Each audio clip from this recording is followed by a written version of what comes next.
Developer hand of. हम अपने design developer को कैसे शेयर कर सकते हैं जिससे वो अपनी ऐप को डेवलप कर सके। हमें अपने डिजाइन्स के सारे एसेट्स, आइकन्स, इमेजेस डेवलपर को शेयर करने होते हैं। अगर आप एंड्रॉयड की ऐप बना रहे हैं तो हमें एंड्रॉयड के वर्जन्स के अकॉर्डिंग में इसको एक्सपोर्ट करना होता है, या अगर हम आईफोन की ऐप डेवलप कर रहे हैं तो हमें 1x 2x 3x में सारे आइकन्स, इमेजेस डेवलपर्स को शेयर करने होते हैं। तो सबसे पहले हम देखते हैं कि कौन कौन से एसेट्स हमें डेवलपर्स को शेयर करने चाहिए।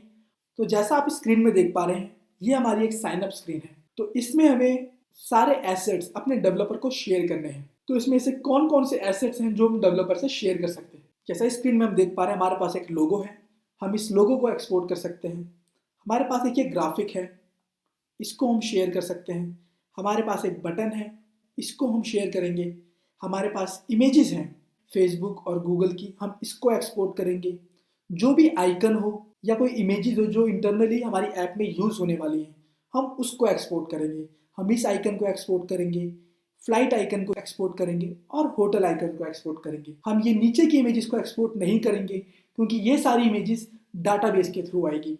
हम इस होम आइकन को एक्सपोर्ट करेंगे, हार्ट आइकन को एक्सपोर्ट करेंगे, माई ट्रिप्स आइकन को एक्सपोर्ट करेंगे और इस प्रोफाइल आइकन को एक्सपोर्ट करेंगे। तो जो भी आइकन्स आप एक्सपोर्ट करना चाहते हो, लाइक एग्जांपल मुझे इस आइकन को एक्सपोर्ट करना है। इस लोगो को मैंने सिलेक्ट किया, मैं फाइल में गया एंड एक्सपोर्ट पे मैंने सिलेक्टेड चूज करना है क्योंकि मैंने बस अभी एक जो सिलेक्ट किया है, मुझे सिर्फ उसी को ही एक्सपोर्ट करना है।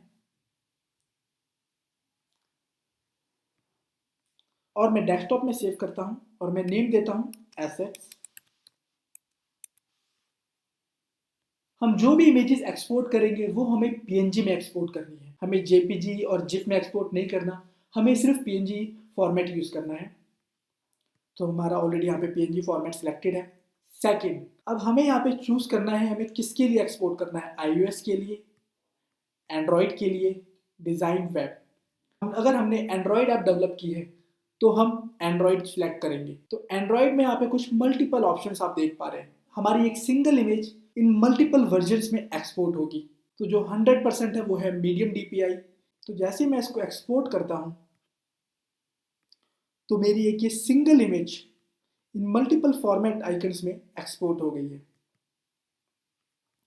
एसेट्स। तो जैसा आप यहाँ पे देख पा रहे हैं कि हमारी एक सिंगल इमेज अपने आप सारे अलग अलग वर्जन्स में एक्सपोर्ट हो चुकी है। एक चीज़ का हमें और ध्यान रखना है, हमें अपने डिज़ाइंस की लेबलिंग बहुत अच्छे से करनी है जिससे डेवलपर्स को उसको यूज़ करने में प्रॉब्लम ना हो। तो जैसे हमने यहाँ पे अभी ग्रुप लिखा हुआ है, इसको हमें अपने डिज़ाइन में ही लेयर के अंदर जाकर उस लेयर को जो भी हमारे आइकन्स का नेम हो उसको हम उस नेम में चेंज करेंगे। अगर मैं XDPI की इमेज चेक करता हूँ तो ये XXDPI की इमेज कुछ इस तरीके से आ रही है हाई डेफिनेशन में। HDPI की इमेज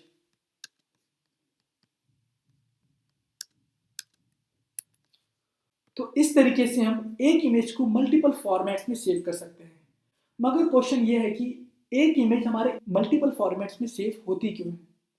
द आंसर इज, वो हम इसलिए सेव करते हैं क्योंकि जब एक ऐप डेवलप होती है तो डेवलपर इन सारी इमेजेस को यूज करता है उस ऐप को डेवलप करने में। क्योंकि एंड्रॉयड फ़ोन के अलग अलग वर्जन्स होते हैं। कोई एंड्रॉयड फ़ोन का रेजोल्यूशन बहुत कम होता है एंड किसी एंड्रॉयड फ़ोन का रेजोल्यूशन बहुत ज़्यादा होता है। जो बेसिक से एंड्रॉयड मोबाइल होते हैं उनका रेजोल्यूशन बहुत कम होता है। तो उसके अंदर जो इमेज यूज़ होती है वो लो डीपीआई वाली इमेज यूज़ होती है। एंड जो एंड्रॉयड मोबाइल का रेजोल्यूशन बहुत ज़्यादा होता है उनमें हम XXX HDPI image, XX HDPI images use करते हैं। तो ये सारी इमेजेस को यूज करके ऐप डेवलपर अपनी ऐप डेवलप करता है। जब कोई यूजर प्ले स्टोर से किसी ऐप को डाउनलोड करता है तो जो भी उस फोन का रेजोल्यूशन होता है उस रेजोल्यूशन के अकॉर्डिंग वो इमेजेस डाउनलोड हो जाती हैं। इसीलिए हमें डेवलपर्स को इन सारे मल्टीपल फॉर्मेट्स में इमेजेस को देना होता है। एंड्रॉयड मोबाइल फोन मैन्युफैक्चरर्स की काफी सारी अलग अलग कंपनीज हैं, इसलिए हमें इतने मल्टीपल वर्जन्स को क्रिएट करना पड़ता है। अगर आप आईफोन को देखोगे तो आईफोन में हम सिर्फ 3 रेजोल्यूशन में इमेज सेव करते हैं, 1x 2x एंड 3x।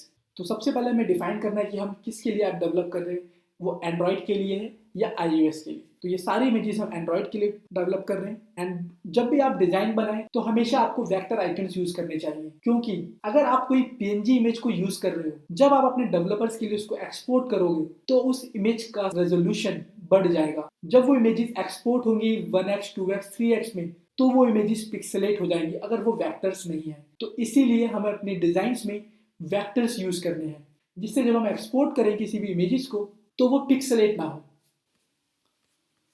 तो सबसे पहले मैं इस graphic, Facebook icon, Gmail icon और इस प्रोफाइल को एक्सपोर्ट करता हूँ।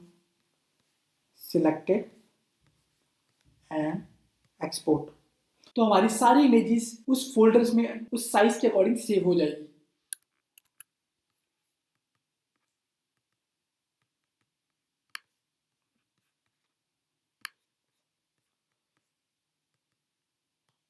तो जैसा आप यहाँ पे देख पा रहे हैं, हमारी सारी इमेजेस हर एक साइज के अकॉर्डिंग हर एक फोल्डर में सेव हो चुकी है।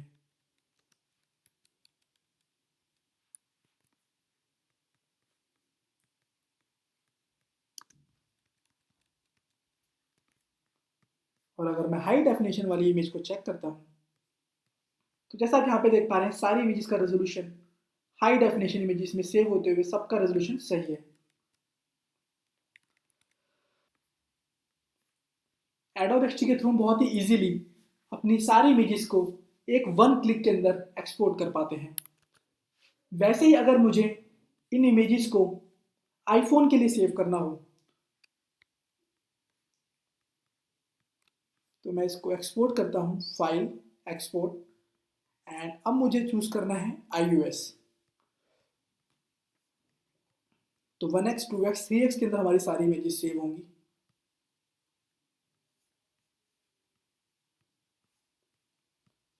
तो जैसा आप यहाँ पे देख पा रहे हैं, हमारे पास सारी इमेजेस आ चुकी हैं, 1x 2x एंड 3x। तो एडोब एक्चुअली अपने आप ही आपकी एक सिंगल इमेज को मल्टीपल फॉर्मेट्स में सेव कर देता है। इससे हमें किसी भी इमेजेस को बार बार हर अलग रेजोल्यूशन में सेव नहीं करना होता।